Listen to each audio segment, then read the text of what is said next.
우리나라의 이 고질적인 문제 중에 하나는 살기가 힘들어지고 소망이 없어지면 쉽게 극단적 선택을 한다는 겁니다. 그래서 몇 년째 OECD 회원국 가운데 자살률이 계속 최상위권에 머물러 있어요. 특히 지금처럼 코로나19 사태로 이제 국경이 막혀가지고 무역이 정지되고 공장과 각종 사업체가 멈추고 가게 영업이 힘들 때에는 더욱 절망스럽고 갈수록 소망이 줄어듭니다. 게다가 요즘처럼 이 선거철이 되기만 하면은 어느 당이든지 야당이 되었을 때는 정권 교체를 위해서 항상 부정적으로 현실을 부각시킵니다. 그런 후에 소망이 없다, 나라가 망할 것이라면서 이정현의 바꿔를 막 틀어놓고요. 요즘에 제가 아침마다 스트레스인데 아침 7시부터 계속 해가지고 유산슬에 싹 다 갈아엎어 주세요를 계속 들어야 돼요. 하루에도 그거를 수십 번씩 들어야 돼요. 이게 그렇게 해가지고 정권이 바뀌면은 또 4년 후에 반대쪽에서 또 못 살겠다 가르치자 소리 계속 할 거 아닙니까? 이 공수 전환을 해가지고 매번 선거 때마다 꼭 이 절망만 부각시키는 이런 네거티브 선거 전략부터 싹 다 갈아엎어 주면은 안 될까 하는 생각이 듭니다. 이런 세상에서 과연 우리는 어떤 소망을 가지고 살아야 할까요? 하도 소망이 없으니까 아까 언급한 것처럼 그냥 죽어버리고 싶다는 사람이 점점 늘어나는데 죽으면 그만입니까? 죽음 이후의 삶은 어떻게 되는 걸까요? 요즘 미국과 유럽은 코로나19로 인해서 죽는 사람이 너무 많아가지고 장례식조차 제대로 치를 수 없다고 합니다. 장례식 주차장에 운구차가 들어가면은 의자 놓고 앉아있는 가톨릭 신부 앞에 이렇게 서게 되면은 뒤에 그 관이 있는 문을 열잖아요. 그럼 거기다가 성수 이렇게 몇 방울 뿌리고 성호를 긋고 그리고 함께 오도록 허용된 한 두세 명의 가족에게 위로의 말 끝내고 나서 5분 안에 장례식이 끝납니다. 그런 걸 보면서 저 관 속에 누워있는 사람의 신앙은 어땠을까 하는 생각이 목사인 저에게는 듭니다. 엉망으로 살다가 신부가 만약에 성수 몇 방울 뿌리고 성어를 그어주면은 천국 가는 걸까요? 죽음 이후에 소망은 어디에 있는 것이고 그 소망은 도대체 어디서 와야 하는 걸까요? 오늘은 지난달에 봤던 사도행전 22장에 이어서 계속해서 23장 초반 부분을 통해서 부활의 의미에 대해서 그리고 죽음 이후의 삶에 대해서 알아보려고 합니다. 오늘 읽었던 본문은 복음의 증인으로 살던 바울이 예루살렘 성전에서 유대인들에게 린치를 당하게 되자 로마 경비대가 소요를 진압하고 그를 안토니오 요새로 데려갔다가 유대인들의 공회에 넘겨서 법정에서 신문을 받게 하는 그러한 장면입니다. 그런데 6절 후반부를 보시면은 바울이 죽은 자의 소망 곧 부활로 말미암아 내가 신문을 받노라 하고 합니다. 사도는 자신이 이런 신문을 받는 이유를 한마디로 정리해서 말하는데 부활의 소망 때문이라는 겁니다. 즉 기독교 복음의 핵심은 이 부활에 있는 거예요. 그러니까 기독교의 최대 명절은 크리스마스가 아니라 부활절이 되는 겁니다. 그런데 부활절과 부활이 우리에게 정말 소망입니까? 오히려 현대 기독교인들이 그 어떤 교리보다 믿지 못하는 것이 바로 부활의 교리 아닐까요? 교회 한편에는 사람이 죽으면 그 영혼은 하늘에 올라가서 별이 되고 바람이 되어 우리 후손들을 지켜보고 우리와 함께 있다라고 생각하는 사람들이 앉아 있어요. 세월호 사건이 있은 후에 내 영혼 바람 되어라는 노래를 들은 적이 있습니다. 제주 소년 오연준과 이명주에 의해서는 천개의 바람이란 제목으로 나온 노래예요.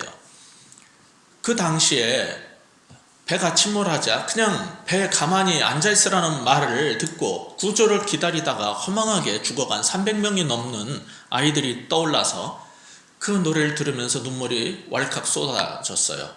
왜냐면 곡조도 슬프지만 가사가 또한 너무 아름다웠습니다. 어떻게 되냐면 나의 사진 앞에 서 있는 그대 제발 눈물을 멈춰요. 나는 그곳에 있지 않아요. 죽었다고 생각 말아요. 나는 천개의 바람이 되었죠. 저 넓은 하늘 위를 자유롭게 날고 있죠. 이런 가사입니다.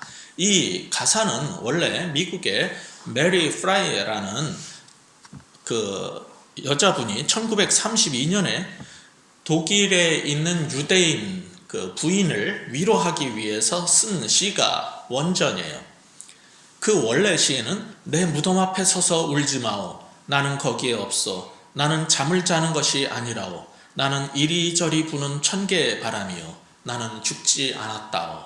라는 그러한 시입니다. 아름다운 멜로디에 멋진 가사가 붙어서 생긴 이 노래 때문에 저는 그것이 이제 세월호 사건하고 연결해 가지고 그렇게 울컥했었어요. 근데 이 노래의 문제는 묘하게 비기독교적이라는 점입니다. 이 시는 일종의 영혼 불멸설에 기반을 둔 것인데, 죽은 후 사람의 영혼이 세상에 나무라든지 별이라든지 눈, 바람 속에 영원히 깃들어 떠다닌다는 이교적 사상입니다. 성경은 우리 그리스도인들은 예수님을 믿을 때 이미 죽음에서 생명으로 옮겨진 존재라고 단언을 하지, 죽으면 구천을 떠도는 귀신이 되는 것도 아니고 뉴에이지 사상처럼 바람 속에 별 속에 깃들어 있다라고 가르치지도 않습니다. 그러므로 근거 없이 헛된 소망으로 살다가 정말 바람같이 허망해지는 나를 맞이하지 말고 예수님을 확실하게 믿고 죄사함을 받고 부활의 소망으로 살아야 되는 겁니다. 그래서 이러한 본문을 통해서 사도 바울이 정말 고통을 받은 것도 부활 때문이고, 또 내가 무엇을 외치다 이렇게 됐느냐고 말하는 복음의 핵심도 부활이라면은, 이 본문이 우리에게 가르쳐주고자 하는 첫 번째 전하고자 하는 메시지는 소망 없이 살지 말고 부활 소망으로 살라는 겁니다. 도대체 어떤 소망을 가지고 이 세상을 살고 있는 겁니까? 그런 헛된 소망으로 살지 말고 부활 소망, 분명한 부활 소망을 가지고 사는 우리 모두가 됐으면 좋겠습니다. 바울은 공회 회부되자 1절에 보면 어떻게 시작합니까? 형제들아, 이런 말로 시작을 합니다. 로마 제국의 식민 통치하에 있지만은 같은 유대인이라는 사실을 언급하면서 시작합니다. 곧 이어서 오늘까지 나는 범사의 양심을 따라 하나님을 섬겼노라, 이렇게 말을 했어요. 이 말은 공회에 있었던 유대인들 보기에는 도대체 말도 되지 않는 소리였어요. 그 소문에 의하면은 바울은 유대인들의 자존심이요 신앙의 근본인 성전과 율법을 모독했다 하지 않았습니까? 특히 요즘 선거철에 또다시 꺼내던 정치적 프레임에 의하면은 이거는 완전 좌파 빨갱이예요. 잡아 없애야 할 위험인물들이었습니다. 게다가 지난번에 성전에서 정말로 들은 것처럼 하나님이 자신을 이방인에게 보냈다니, 하나님이 우리 유대인 말고 도대체 지옥 뗄감이나 될 법한 그런 이방인들을 사랑한다는 소리를 하는 놈을 가만 내버려 두면 안 된다고 생각을 했는데, 한다는 말이 양심에 따라 하나님을 섬겼다니, 대제사장은 열받아가지고 2절에서 보듯 그 입을 치라고 명령을 한 겁니다. 근데 1절에 바울이 했던 이 발언은 과장이 아니라 사실이었어요. 너무나 많은 사람이 우리는 율법대로 살 수 없다 이런 말을 하도 해대가지고서는 정말 그런 줄 아는데, 성경에 보면 율법대로 산 사람들의 예가 많이 나와요. 그 중에 그 불가능하면 하나님께서 율법을 잘못 주신 거겠죠. 가능하기 때문에 율법대로 살라고 주신 거예요. 근데 사도 바울은 정말 하나님 앞에서 율법에 비추어서 부끄러움 없이 살았어요. 하늘을 우러러 한 점 부끄러움 없이 살고 싶다고 했던 윤동주의 서시에 모자라지 않는 사람이었어요. 일제시대 친일파 매국노들 앞에서 당당하게 독립투사처럼 나는 양심껏 하나님을 섬겼노라고 그가 발언을 해버린 겁니다. 그 말에 아나니아가 화가 나가지고, 왜냐면 못 지켜서가 아니라 분명히 성전을 모독하고 율법을 해방했다는 유튜브와 카톡교회의 그 전원에 의하면 그런 의심받는 사람인데, 이게 나는 양심껏 율법대로 하나님을 섬겼노라 이러노니까 화가 난 거예요. 그래서 저 입을 쳐라 그러자 바울이 뭐라고 반응을 했어요? 하나님이 너의 입을 치실 것이다 라고 주눅 하나도 들지 않고 당당하게 대응해 버렸어요. 하나님의 종으로서 하나님의 심판을 선언한 겁니다. 이런 바울을 보면 이 사람 정말 눈치도 없고 성질도 더러운 사람이다 이렇게 생각하시면 안 돼요. 하나님 앞에서 잘못된 사람한테 심판과 저주를 선언하는 것은 후대 랍비 문서에 의하면 정당한 것입니다. 이건 잘못된 행동이 아닙니다. 문제는 법정이란 장소를 고려해 볼 때 조금 세긴 셌어요. 예. 그런데 그 정도가 아니었어요. 3절에서 보듯이 공회 심판관에게 회칠한 담이라고 쏘아붙이기까지 했습니다. 이 회칠한 담이라는 표현은 에스겔서 13장 8절에서 15절을 보면은 내가 뭔가를 보았다, 계시를 받았다는 식으로 허탄한 말을 하면서 있지도 않은 평강을 주장해서 하나님 백성을 잘못된 길로 인도하는 거짓 선지자가 하는 짓은 허술한 담을 세워놓고 거기다가 회칠을 해서 든든한 것처럼 위장하는 그런 거기 때문에 하나님께서 저주와 심판을 선언하는 장면이에요. 거기에 나오는 회칠한 담이란 말을 이 대제사장한테 딱 던져버린 거예요. 그러자 놀란 사람들이 5절에서 보듯이 뭐라 그랬어요? 하나님의 대제사장을 욕하느냐라고 말해줬어요. 그 말을 듣자 바울은 즉시 5절에 보면 나는 그가 하나님의 대제사장인 줄 알지 못했다, 이렇게 말을 합니다. 그리고 이어서 뭐라 그랬어요? 기록하였을 때 너의 백성의 관리를 비방하지 말라 하였느니라. 이게 이제 출애굽기 22장 28절 말씀인데 이것을 인용을 한 겁니다. 이 말은 자신이 아까 1절에서 한 것처럼 범사에 하나님을 바르게 섬기고 있다는 점을 입증시키기 위한 것이었어요. 바울이 이런 말을 저 입을 쳐라 그런 사람이 대제사장인 줄 몰랐다는 말은 어쩌면은 오랜 이방 선교 전도 여행으로 돌아다니다가 왔기 때문에 정말 몰랐을 수도 있지만은 재판정에는 이 판관들이 정복을 입고 재판에 임하기 때문에 몰라볼 수가 없었을 거예요. 물론 천부장에 의해서 급히 소집된 사적인 재판이라면 사복 차림이었을 거라서 못 알아봤을 가능성이 없지는 않아요. 근데 그것만 문제가 아니라 반대로 지금이나 당시의 로마 법정이나 유죄 확정 판결 전에는 무죄 추정의 원칙에 따라서 백성에게 예의를 갖춰야 되는 거예요. 그런데 제사장은 그렇게 하지 않았고 기분 나쁘다고 그 입을 쳐라 이렇게 한 거는 레위기 19장 15절 위반입니다. 따라서 어떤 학자들은 바울이 지금 나는 그가 대제사장인 줄 몰랐다라고 말한 것은 기분 나쁘다고 그렇게 감정적으로 입을 치라고 명을 내리는 사람이 대제사장이라고 나는 전혀 생각할 수 없다라는 은근히 받아치는 말로 보고 있습니다. 근데 6절 상반부를 보시면 바울이 부활에 대한 믿음 얘기를 꺼낸 이유는 복음적 핵심이 예수님의 부활 얘기이기 때문이기도 하지만 동시에 한 가지 이유가 더 있었어요. 뭐냐면 가만 보니까 그중 일부는 이 산헤드린 공회의 일부는 사두개인이고 다른 일부는 바리새인인 줄 알고 라고 써 있어요. 그렇죠? 로마 제국의 인정하에서 당시 종교적 권력이었던 공회는 여기 8절에서 보듯이 대제사장하고 바리새인하고 사두개인으로 구성되어 있어요. 근데 그들이 지금 하나가 돼가지고 전부 바울을 기소하고 공격하는 겁니다. 그런 공회원 전부를 대상으로 변호사도 없이 바울이 혼자 논쟁을 하는 것은 정말 힘든 일이었어요. 가장 좋은 길이 뭐냐면은 소위 디바이드 앤 컨커 방식이라고 하는데 커다란 문제를 작게 쪼개가지고 하나씩 격파하는 전략입니다.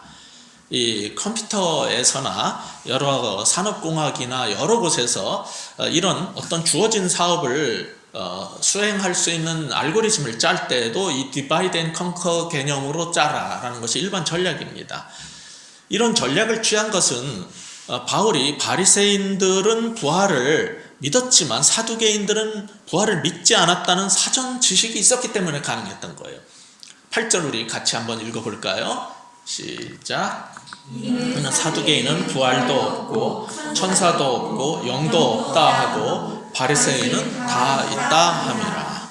다들 자신들이 하나님 말씀을 가장 잘 알고 바르게 산다라고 믿고 있지만은 실상은 이처럼 같은 유대교인들도 사두개파, 바리새파, 또 여기는 없지만 셀롯당이라고 열심당원이라는 사람이 성경에 나오죠. 이 사람들이 전부 교리 해석에 따라 혹은 정치 사회적 이유로 서로 싸우고 있었어요.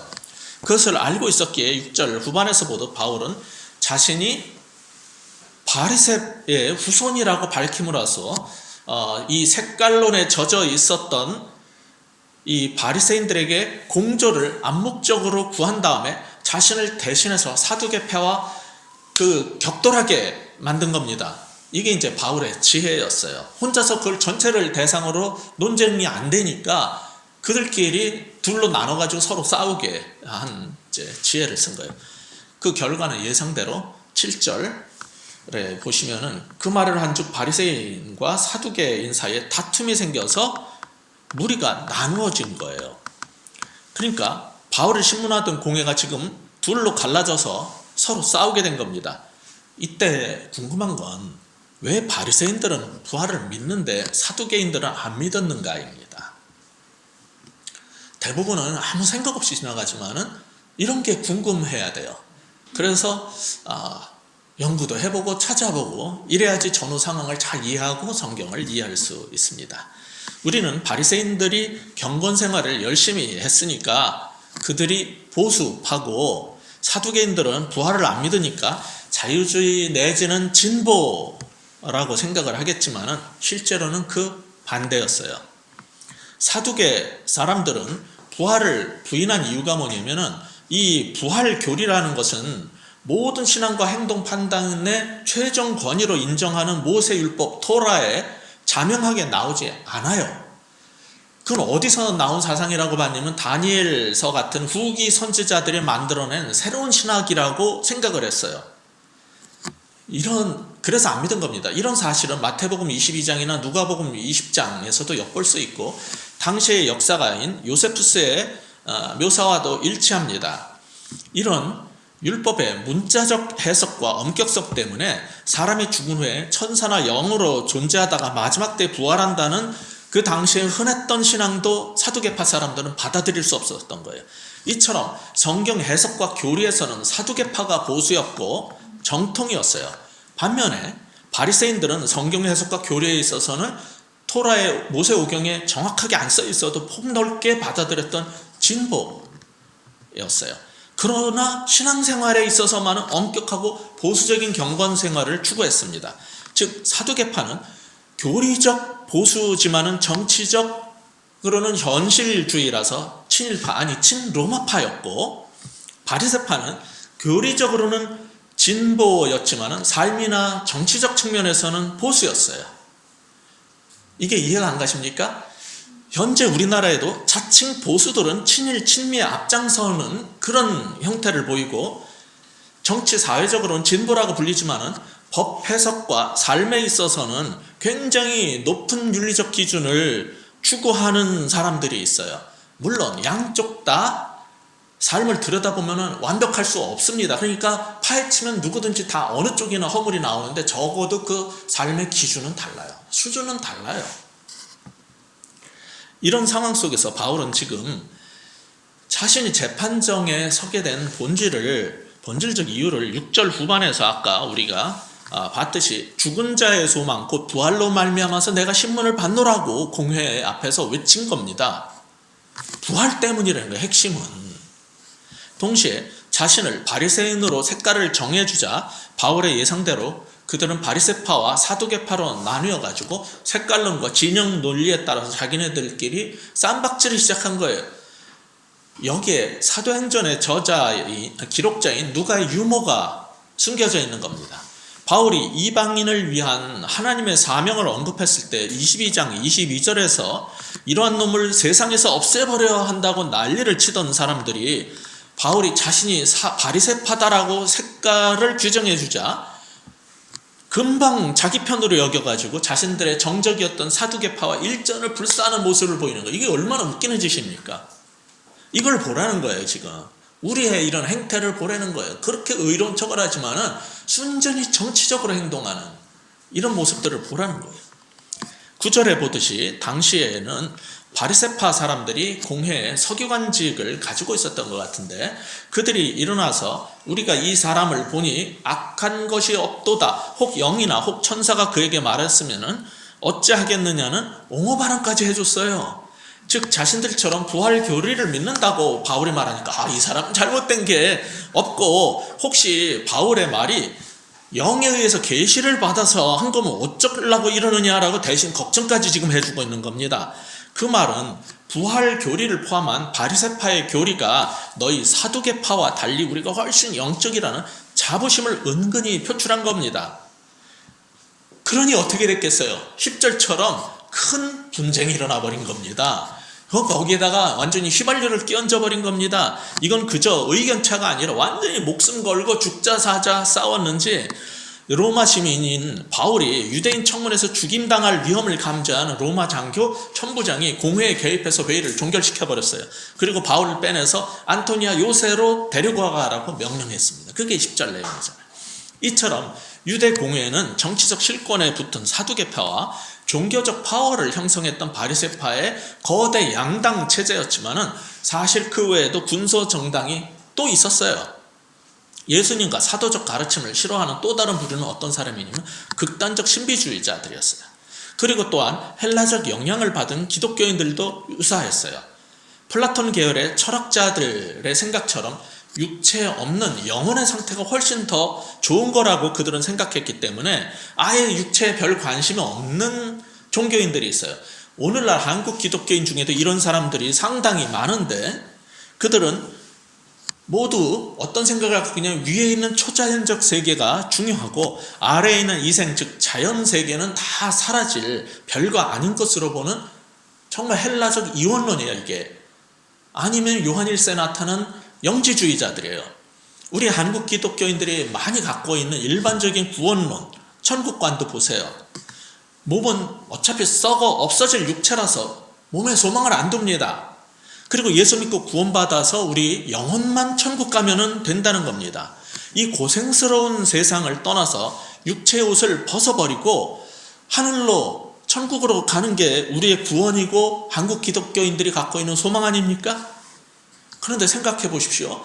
극단적 이슬람 IS 사람들이 폭탄 테러로 자기 몸을 산화시키면 그건 순교고 그 영혼은 즉시 천국에 가서 산의 진미와 미녀 속에서 멋진 세상을 누린다는 식으로 가르친다는데 그게 사실이라면은 IS가 극단적인 거 빼고 폭탄 테러하는 거 빼고는 몸은 어차피 썩어 없어질 것이고 영혼만 천국 가면 된다는 생각은 우리 한국 기독교인들의 구원관하고 천국관하고 뭐 그렇게 다르지 않아요. 그렇지 않습니까?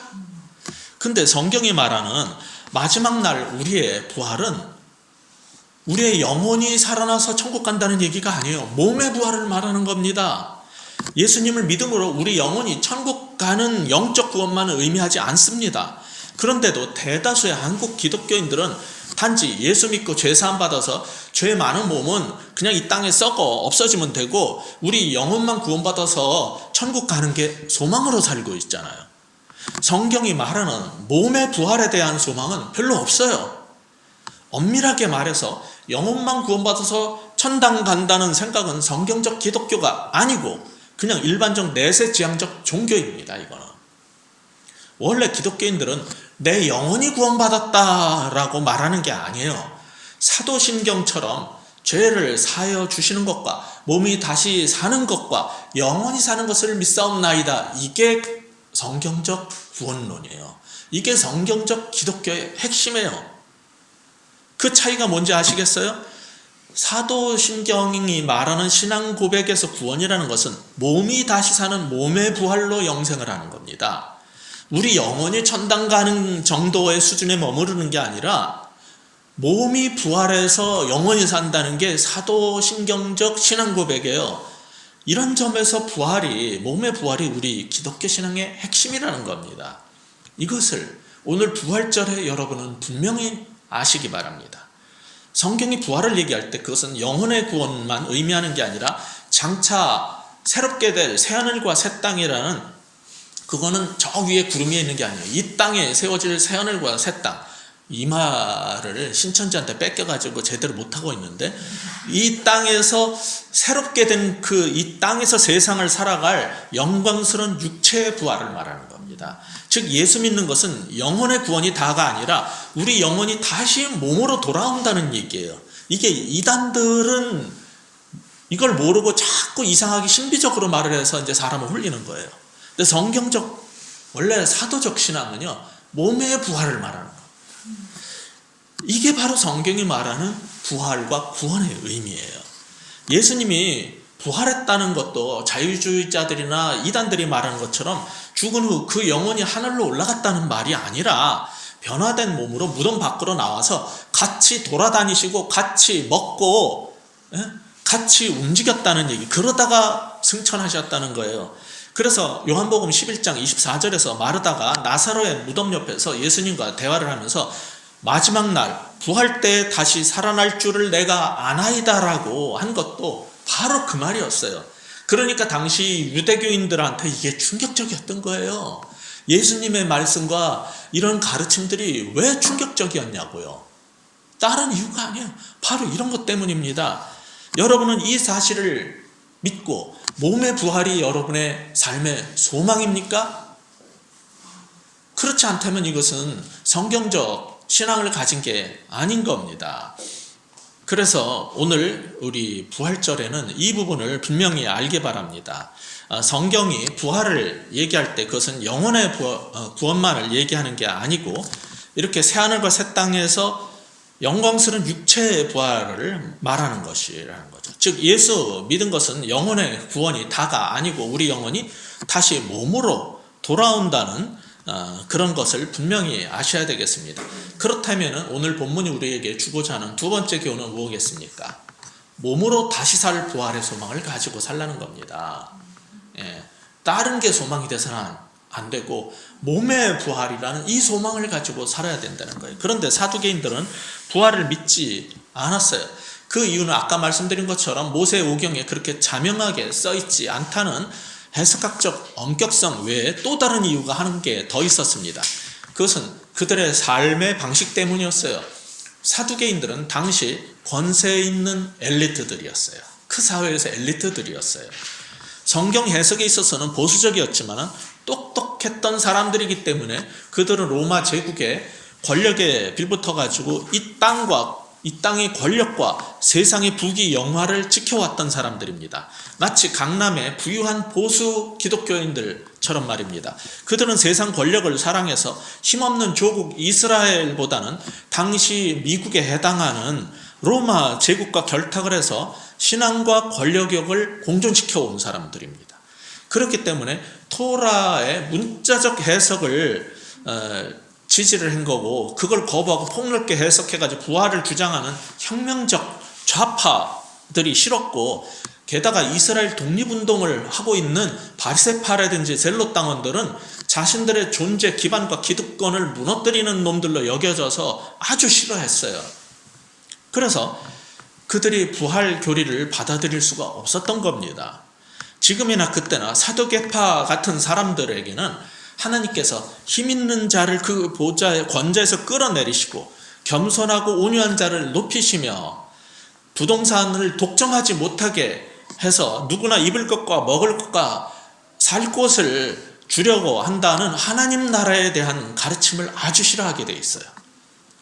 그래서 예수님과 사도들은 보수적이면서 동시에 권력지향적이었던 사두개파들한테도 미움을 당했고 종교 기득권을 가지고 있던 제사장들의 세력에게도 미움을 당했고 율법적으로는 진보적이지만은 위선적일 만큼 엄격한 종교 생활에 집착했던 바리새인들 모두로부터 미움을 받고 처형을 당했던 것입니다. 지금 우리 한국교회 상황도 크게 다르지 않습니다. 오늘날 우리 한국교회는 하나님 나라라는 직접적인 표현보다는 감히 하나님의 이름을 부를 수 없었던 유대인들을 1차적 대상으로 해서 쓴 마태복음의 표현처럼 하나님 나라라는 말보다는 천국이라는 말을 좋아합니다. 하늘나라라는 말을 더 선호합니다. 그러다 보니 자꾸 하나님 나라 대신 천국 그러다 보니 천국이 하늘 구름 위에 있는 어떤 곳이라고 여기게 됐어요. 사실 마태복음에서 말하는 하늘나라라는 것은 한자말로 천국이라고 번역을 해놓은 건데 마태복음의 천국도 하늘에서 그 뜻이 이루어진 것처럼 이 땅 위에서도 이루어지게 해달라고 기도하라고 했던 그 가르침에서 말하는 이 땅에 실제로 실현될 실제를 가르치는 그런 하나님 나라의 표현이에요. 심지어 요한계시록에 말하는 천국 모습도 하늘 보좌가 이 땅에 실현될 실제를 그리고 있는 겁니다. 이처럼 성경에서 말하는 천국은 죽은 다음에 영원만 갈 미래의 어떤 장소가 아니고 이 땅에서 장래 새로운 차원으로 이루어질 실제적 삶을 말하는 거예요. 왜냐하면 하나님은 자신이 창조하신 세상이 지난주에 우리가 봤던 것처럼 창세기 3장처럼 아담과 이브로 인해서 타락으로 말미암아 파괴돼서 그 아름다운 에덴에 창조가 실패한 게 아니고, 그래서 이 땅을 버리고 천당으로 우리를 보내주려고 하는 게 아니라, 하나님은 요한계시록까지 창세기부터 다 읽어보세요. 그러면 뭐냐면은 이 땅을 새롭게 하여 자신이 창조가 실패한 게 아니라 회복해서 성공시키겠다는 것을 보여주고 있는 거예요. 그게 요한계시록 21장 22절의 가르침이에요.